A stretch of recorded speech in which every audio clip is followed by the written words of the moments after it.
sejahtera kepada semua. Hari ini, saya akan membentangkan tugasan pentaksiran akhir saya pada kos HNF 3012 Falsafah Ilmu. Sebelum bermula, minta izin saya untuk memperkenalkan diri sendiri dan tajuk saya. Nama saya ialah Cheng Suyan, nombor matrik D2019-2090635 dari kos AE11 Pengurusan Sumber Manusia.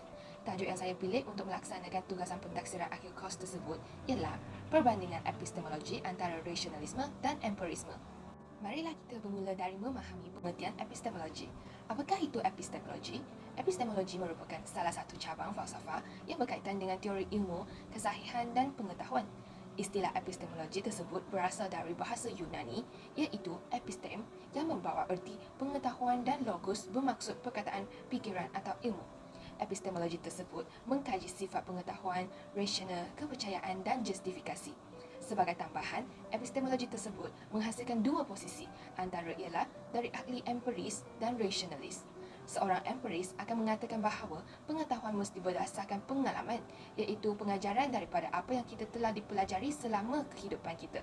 Manakala, kedudukan rasionalis akan menyatakan bahawa sumber pengetahuan adalah akal. Pengetahuan adalah akal, bukan daripada pengalaman. Oleh itu, menjadilah falsafah rasionalisme dan empirisme merupakan dua belahan bawah epistemologi.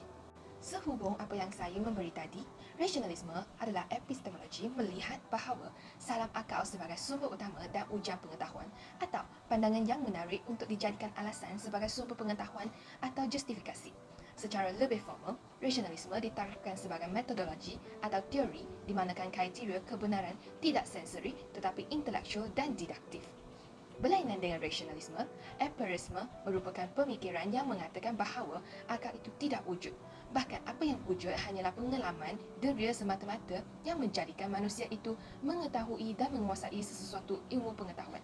Atau dengan kata lain, pada empirisme, semua pengetahuan ilmu ini diperolehi berdasarkan pengalaman dan dunia hanya boleh justifikasikan oleh pengalaman. Teruskan kepada penghujaan.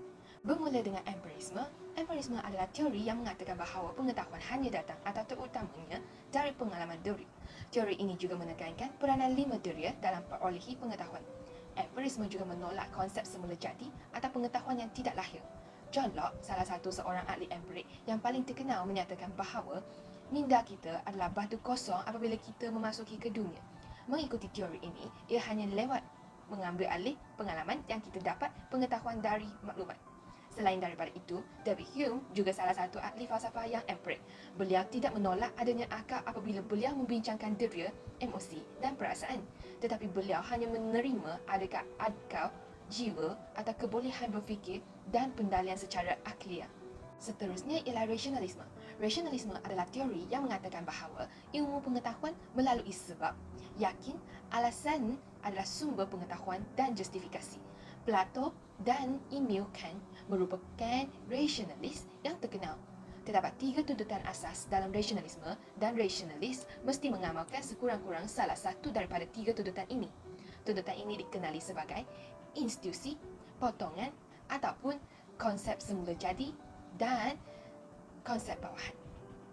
Pengetahuan mendalam ialah rasionalis berhujah bahawa kita tidak dilahir dengan minda seperti buta batu. Tetapi kita mempunyai pengetahuan semula jadi, iaitu sebelum kita mengalami dunia, kita tahu beberapa perkara. Institusi, potongan juga dipanggilkan. Rasionalis juga boleh membantah bahawa terdapat pelbagai kebenaran yang boleh dibuat tanpa pengalaman di dunia walaupun tidak diketahui dengan sendiri. Contoh-contoh kebenaran tersebut termasuk logik, matematik atau kebenaran etika. Konsep bawahan, konsep yang mengamalkan orang-orang ini mendakwa bahawa beberapa konsep adalah sebahagian daripada sifat rasional kita dan tidak berdasarkan pengalaman kita. Cara dua kanak-kanak melihat objek yang sama seperti hodoh dan cantik boleh menjadi contoh konsep semula jadi. Sampai juga kita membincangkan perbandingan antara empirisme dan rasionalisme. Empirisme dan rasionalisme adalah dua aliran pemikiran dalam falsafah yang diciri oleh pandangan yang berbeza. Oleh itu, kita perlu memahami mengenai perbezaan di antara dua pemikiran ini. Empirisme adalah sudut pandangan epistemologi yang mengatakan bahawa pengalaman dan pemerhatian harus menjadikan kaedah untuk memperolehi pengetahuan. Sebaliknya, rasionalisme adalah sudut pandangan falsafah yang percaya bahawa pendapatan dan tindakan harus berdasarkan akal dan bukannya pada kepercayaan agama atau emosi. Selain itu, menurut empirisme, ilmu harus dicipta melalui pemerhatian dan pengalaman, manakala Rasionalisme percaya bahawa alasan murni cukup untuk penghasilan pengetahuan. Teruskan, dalam pemikiran empirisme, empirik tidak percaya kepada intuisi dan ahli empiris percaya bahawa individu tidak mempunyai pengetahuan yang semula jadi.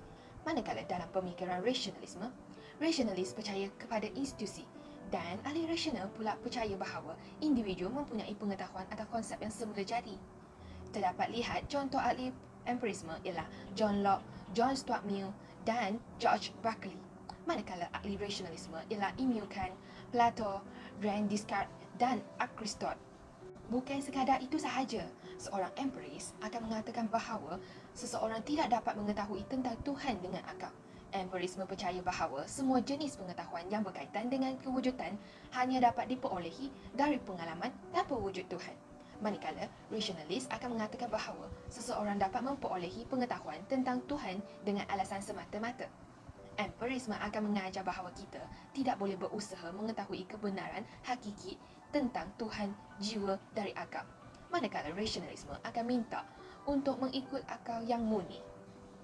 Secara umumnya, refleksi saya selepas menyiapkan topik tersebut ialah saya lebih memahami tentang falsafah epistemologi dan dapat membezakan perbezaan antara kedua-dua pemikiran iaitu empirisme dan rasionalisme. Setelah memahami kedua-dua pemikiran tersebut, tidak dikatakan mana yang betul atau salah kerana setiap orang mempunyai cara pemikiran dan cara kehidupan yang berlainan.